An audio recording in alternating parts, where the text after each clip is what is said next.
Hello, everybody out there in internet land. Sipping sweet, sweet water. Chiro, howdy, howdy. Hope your evening's going well. Preparing for some winter weather this weekend, which I am not prepared for. We'll see how that goes. Thanks. All right.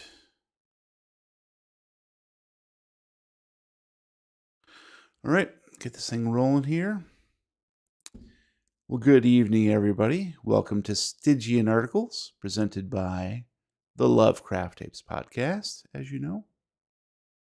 I am Jeremy, your keeper of arcane lore, and tonight I'm going to read scary fiction just for you. Listener discretion is advised. The stories I read and write will often contain extreme horror, violence, language, and other adult themes. Watch and listen at your own risk. And tonight there will be none of those things because it's H.P. Lovecraft, and I've made sure that there isn't anything too problematic in this tale. And speaking of which, now we begin tonight's tale. The Strange High House in the Mist by H.P. Lovecraft.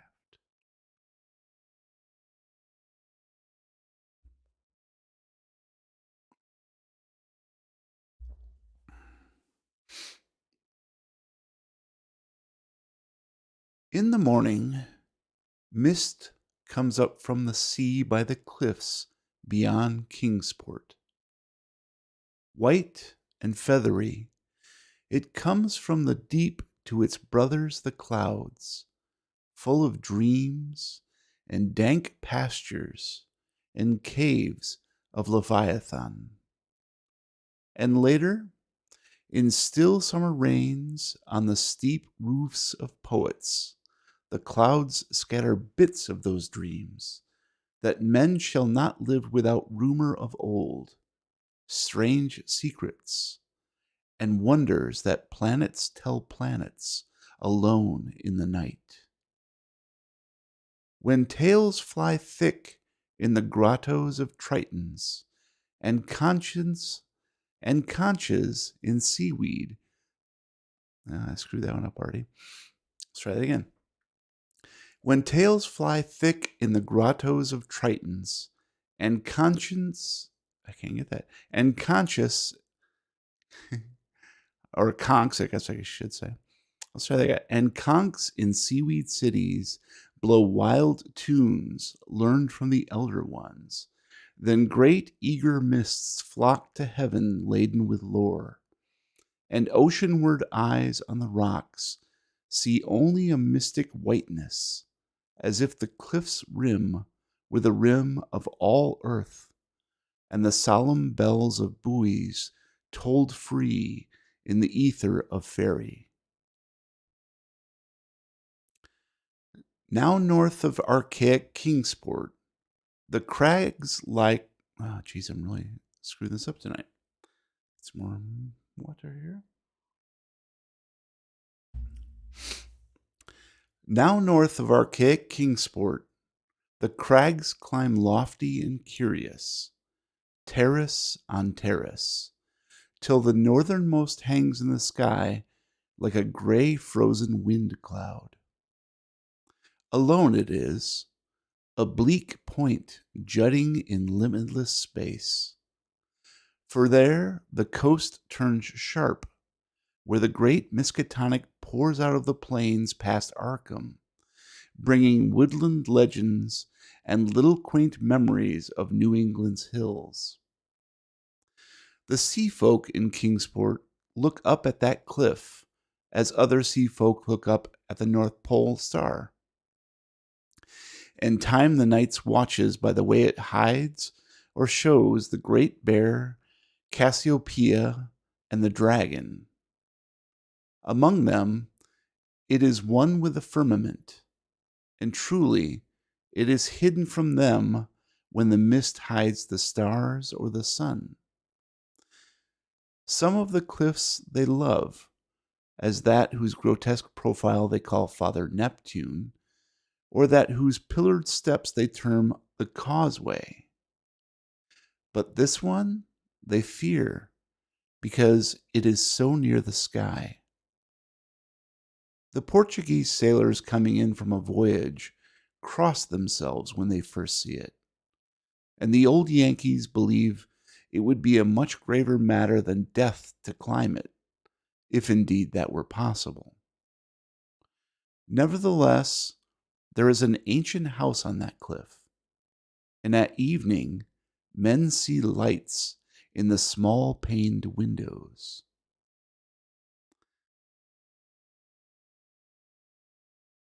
The ancient house has always been there, and people say one dwells therein who talks with the morning mists that come up from the deep, and perhaps sees singular things oceanward at those times when the cliff's rim becomes the rim of all earth, and solemn buoys toll free in the white ether of the ferry.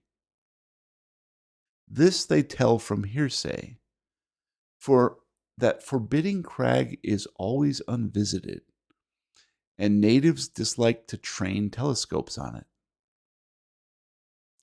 Summer boarders have indeed scanned it with jaunty binoculars, but have never seen more than the gray primeval roof, peaked and shingled, whose eaves come nearly to the gray foundations, and the dim yellow light of the little windows peeping out from under those eaves in the dusk.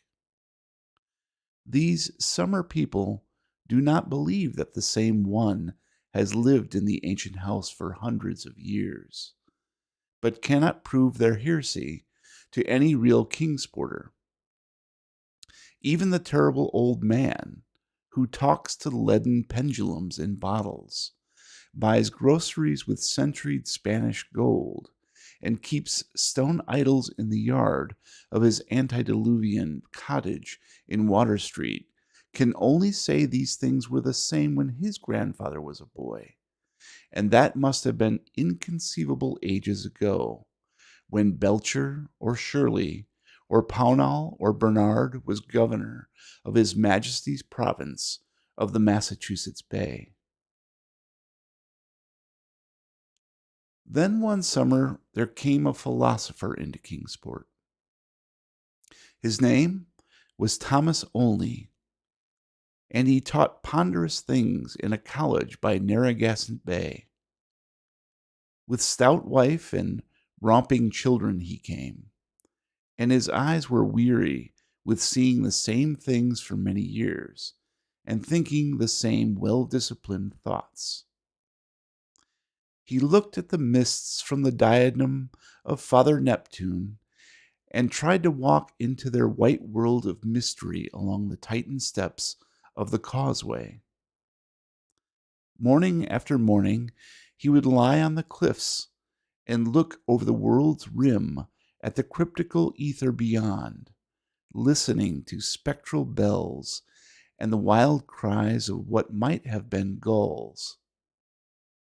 Then, when the mist would lift and the sea stand out prosy with the smoke of steamers, he would sigh and descend to the town, where he loved to thread the narrow olden lanes up and down hill, and study the crazy tottering gables and odd pillared doorways which had sheltered so many generations of sturdy sea folk. And he even talked with the terrible old man, who was not fond of strangers, and was invited into his fearsomely archaic cottage, where low ceilings and wormy paneling hear the echoes of disquieting soliloquies in the dark small hours.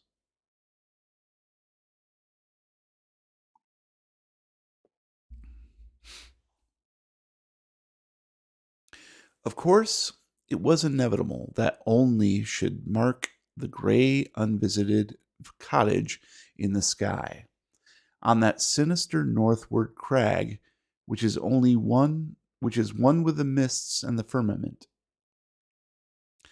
Always over Kingsport it hung, and always its mystery sounded in whispers through Kingsport's crooked alleys.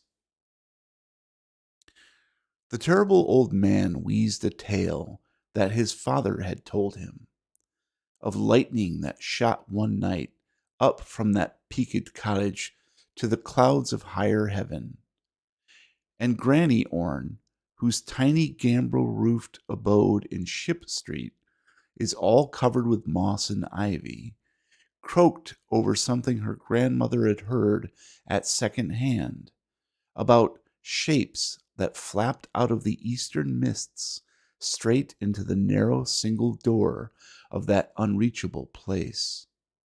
For the door is set close to the edge of the crag, toward the ocean, and glimpsed only from ships at sea. At length, being avid for new strange things, and held back by neither the Kingsporter's fear nor the summer boarder's usual indolence, only made a very terrible resolve.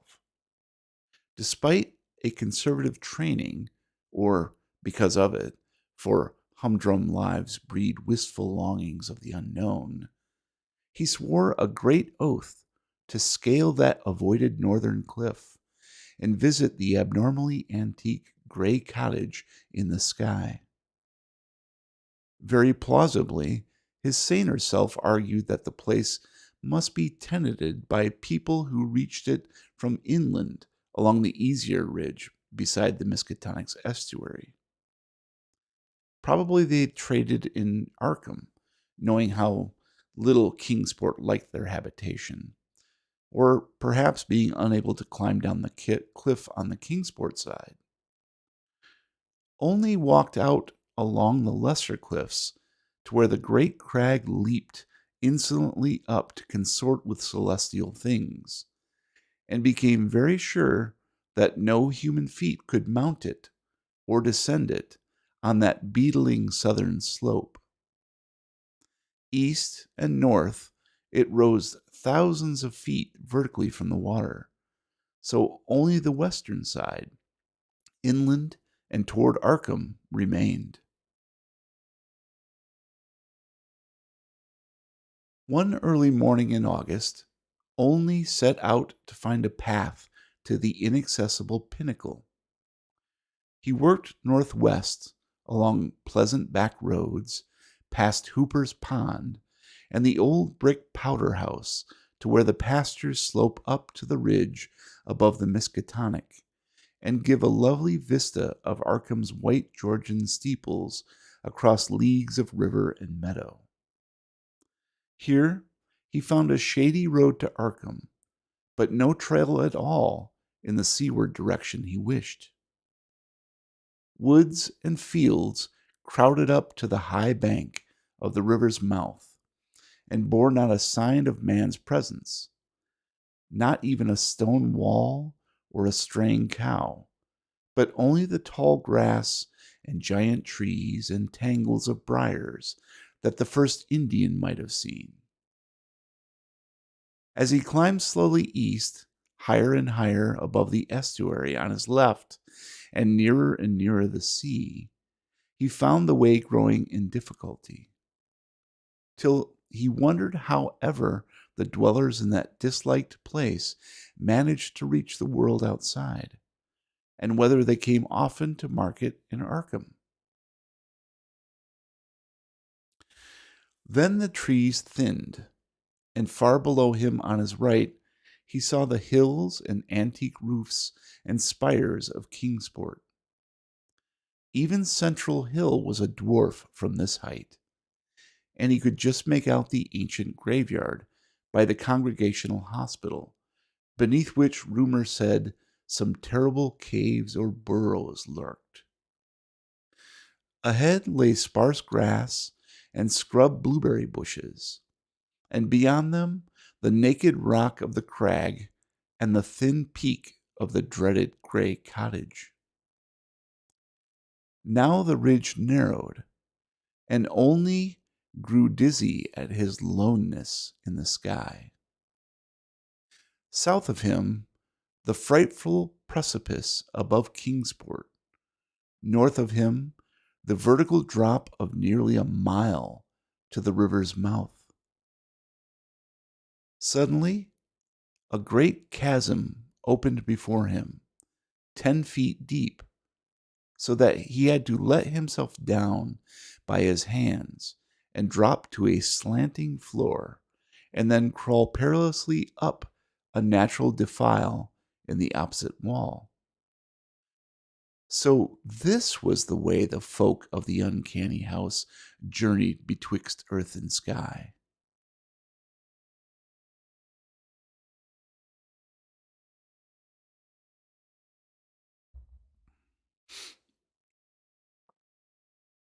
When he climbed out of the chasm, a morning mist was gathering, but he clearly saw the lofty and unhallowed cottage ahead. Walls as gray as the rock, and a high peak standing bold against the milky white of the seaward vapors. And he perceived that there was no door on this landward end, but only a couple of small lattice windows with dingy bull's eyes panes leaded in 17th century fashion. All around him was cloud and chaos, and he could see nothing below but the whiteness of illimitable space. He was alone in the sky with this queer and very disturbing house.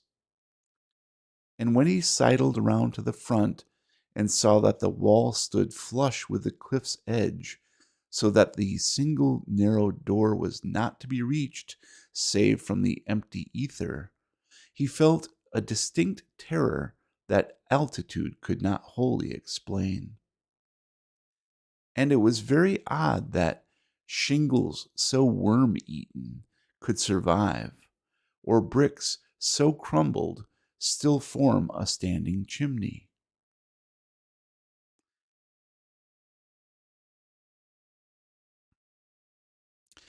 As the mist thickened, only crept around to the windows on the north and west and south sides, trying them but finding them all locked.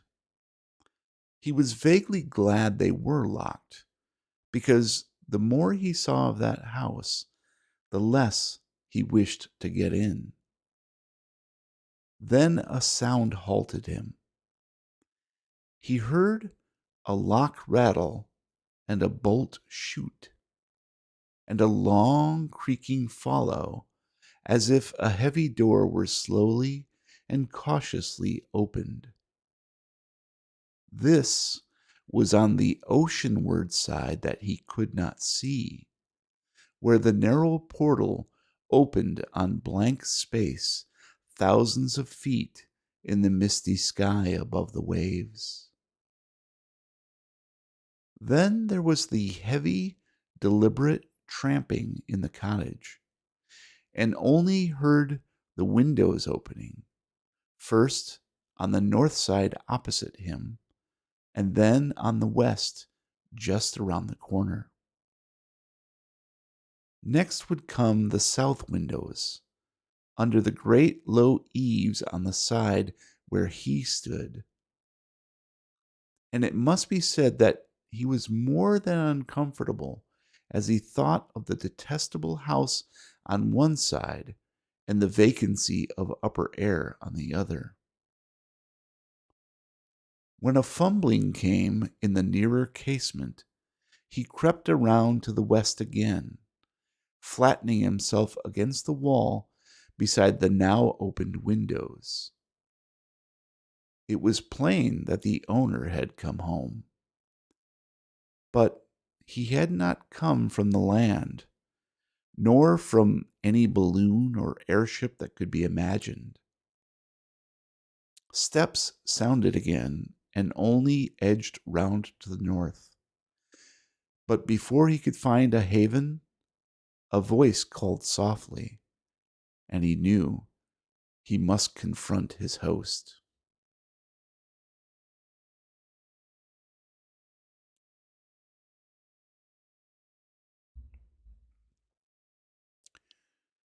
Stuck out of a west window was a great black bearded face, whose eyes shone phosphorescently with the imprint of unheard of sights. But the voice was gentle and of a quaint olden kind, so that only did not shudder when a brown hand reached out to help him over the sill and into that low room of black oak wainscots and carved Tudor shade furnishings. The man was clad in very ancient garments, and had about him an unplaceable nimbus of sea lore and dreams of tall galleons. Only does not recall many of the wonders he told, or even who he was, but says that he was strange and kindly, and filled with the magic of unfathomed voids of time and space. The small room seemed green with a dim aqueous light, and only saw that the far windows to the east were not open, but shut against the misty ether with dull, thick panes, like the bottoms of old bottles.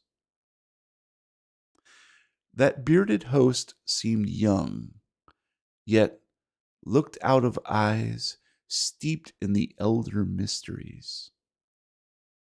And from the tales of marvelous ancient things he related, it must be guessed that the village folk were right in saying he had communed with the mists of the sea and the clouds of the sky ever since there was any village to watch his taciturn dwelling from the plain below.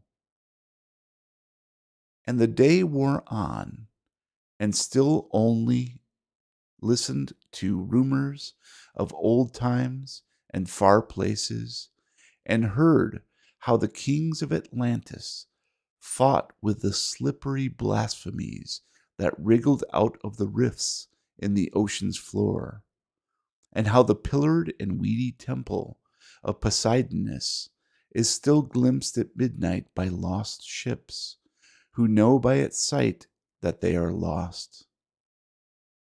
Years of the Titans were recalled, but the host grew timid when he spoke of the dim first age of chaos before the gods or even the elder ones were born.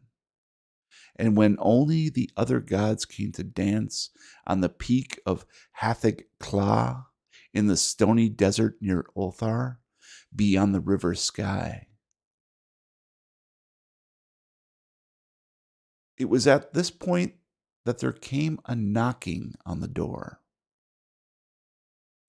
That ancient door of nail-studded oak beyond which lay only the abyss of white cloud.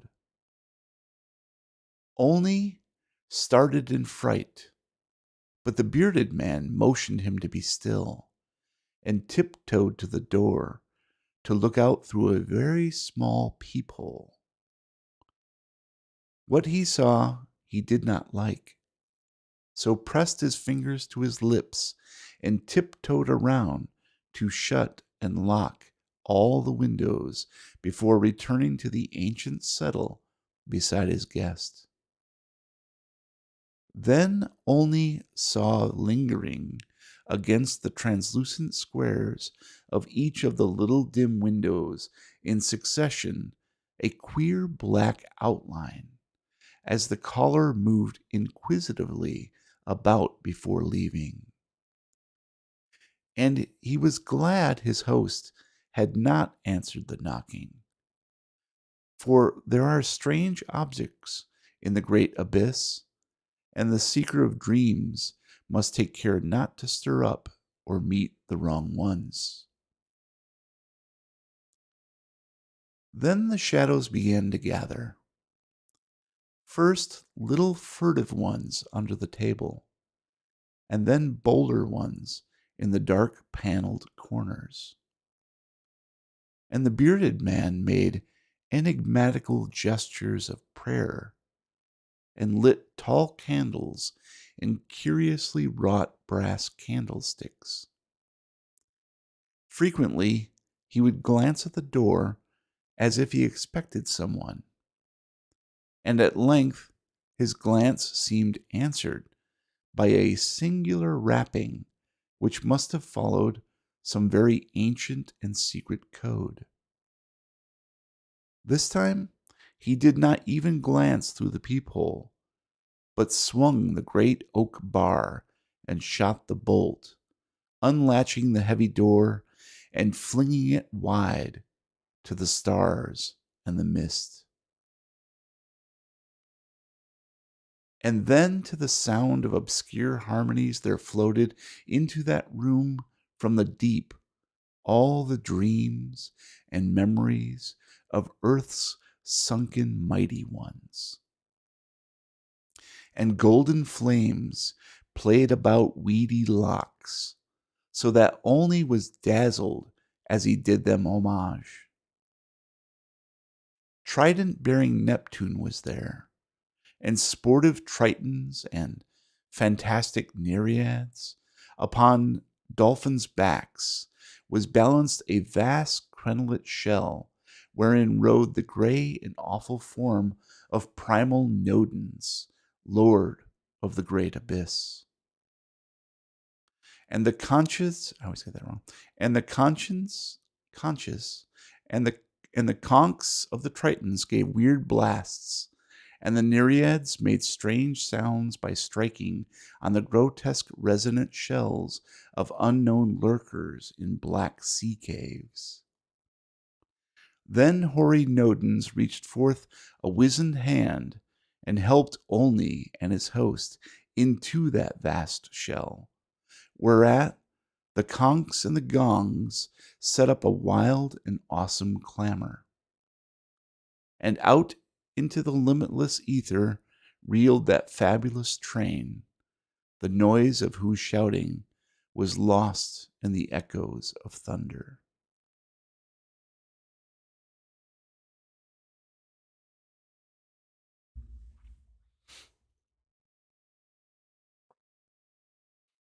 All night in Kingsport they watched that lofty cliff when the storm and the mists gave them glimpses of it, and when toward the small hours the little dim windows went dark, they whispered of dread and disaster.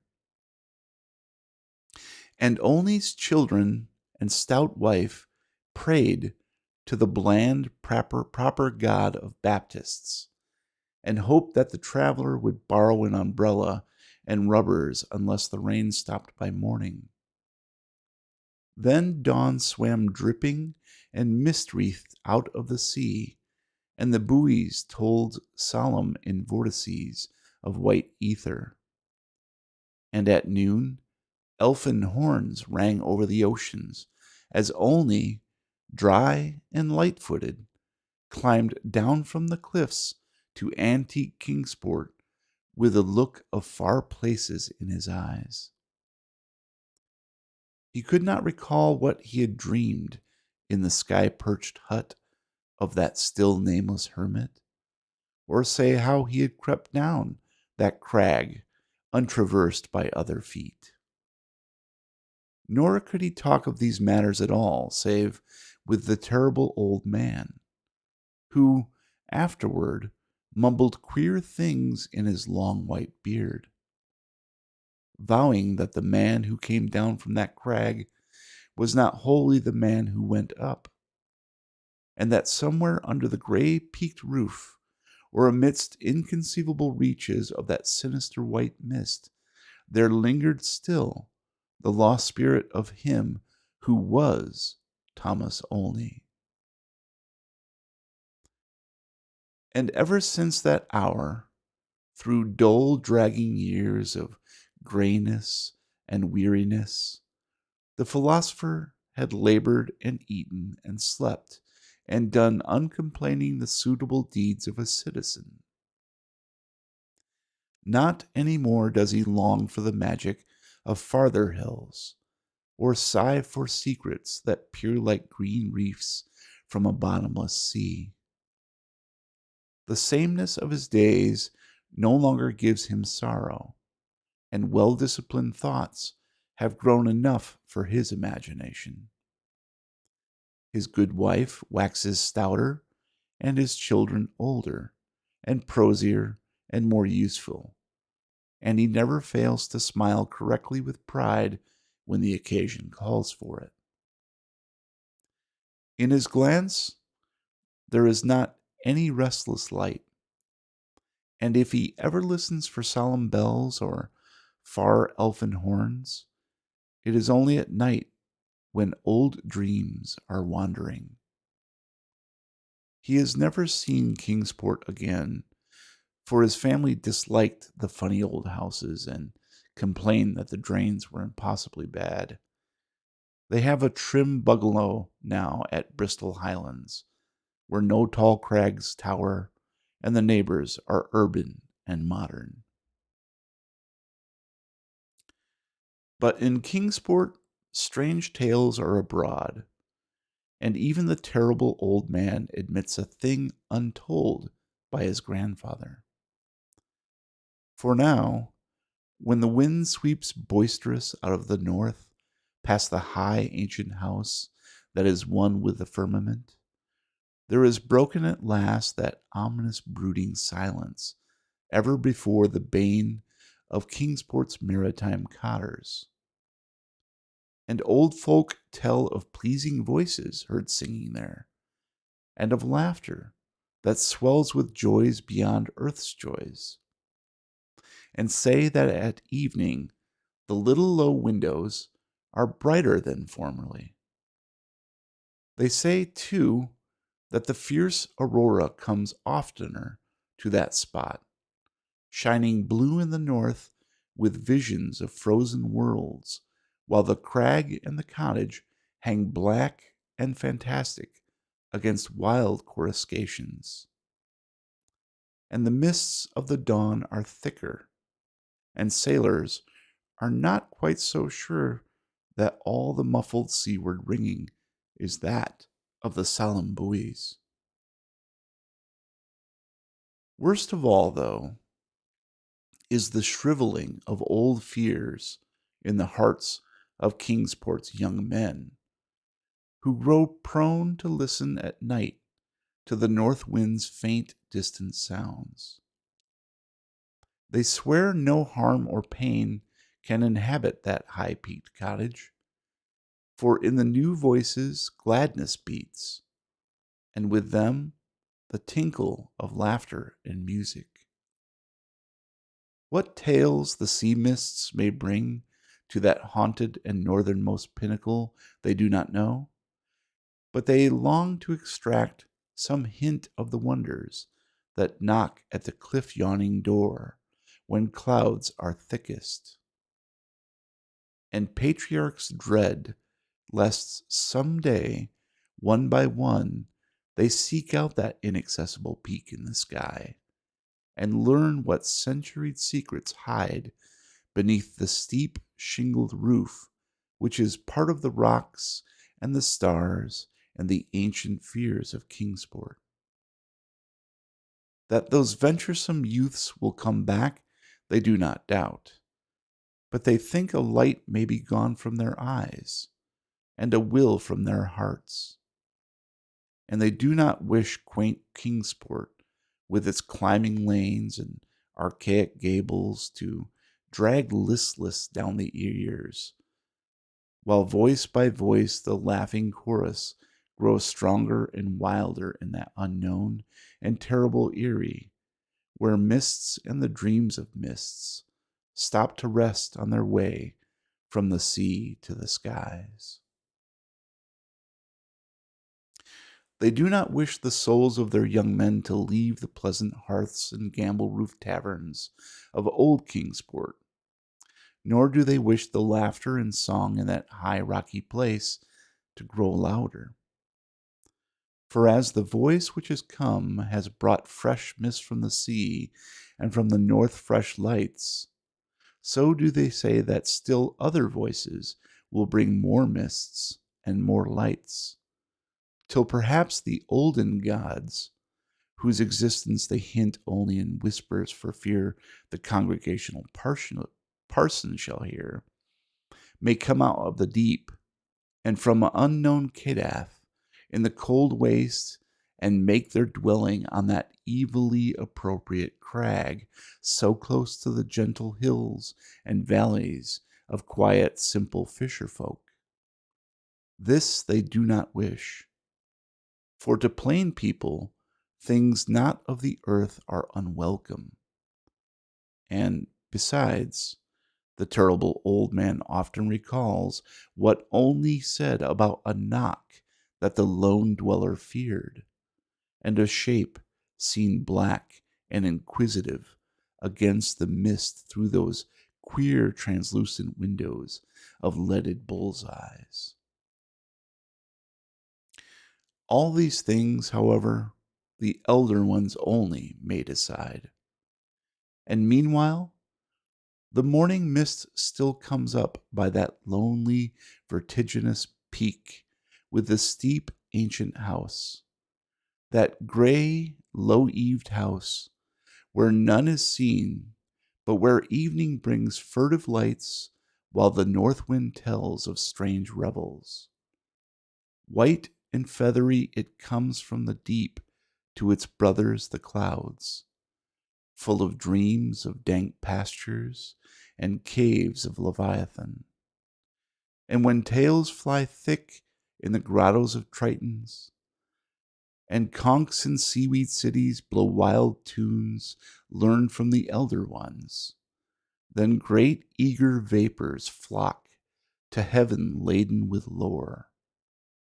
And Kingsport, nestling uneasy on its lesser cliffs below that awesome hanging sentinel of rock, sees oceanward only a mystic whiteness, as if the cliff's rim were the rim of all earth, and the solemn bells of the buoys tolled free in the ether of fairy.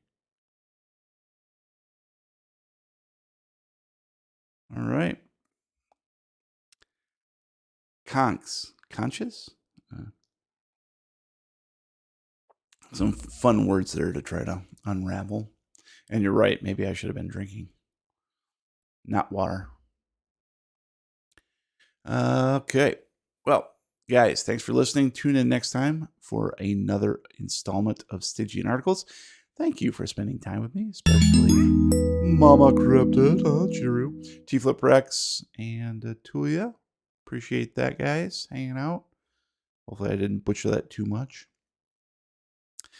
If you've enjoyed this dark fiction, please visit StygianArticles.com for more of my scary stories and LovecraftTapes.com for fresh episodes of our Call of Cthulhu actual play podcast. Conchis? Yeah, I like that. I'm Jeremy, your keeper of arcane lore, wishing you sweet dreams. Good night. Certified fresh. Nice. All right, guys. Thanks. Appreciate the company tonight. Hope everybody's having a good week so far. And I think we're not really due for anything until, next Wednesday again, I think. And beware the old one that has crept into our server. All right. Have a good night, guys. Peace.